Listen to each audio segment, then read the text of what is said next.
Idemo sad opet. Nakon 400 stopa skrenite desno. Izračunati ponovo. Ja vidiš da te vraća. Ja znaš?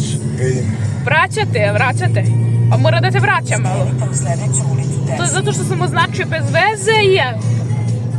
Skrenite u sljedeću ulicu desno. Idemo sada.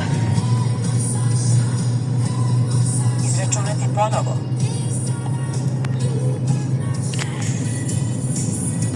Da li je koja je ulica?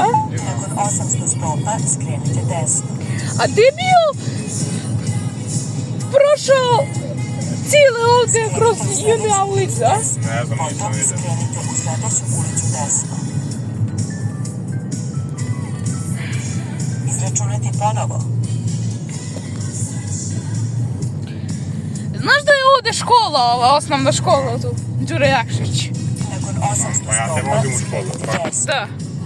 Ta je škola, ali zatvorena, ne radi sad škola, jel da?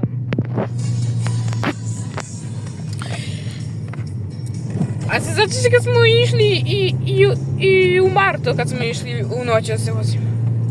Ali, a kad nije pala navigacija? Skrenite u sljedeću ulicu desno. Koji je to radio, da zamenim na radio Puls, a? Izračunati ponovo. Evo ga. Puls, a? Evo Puls. Nemoj da Pa kažem. neću da kažem nikom. Puls piše. Izračunati ponovo. Ne znam piše Puls radio.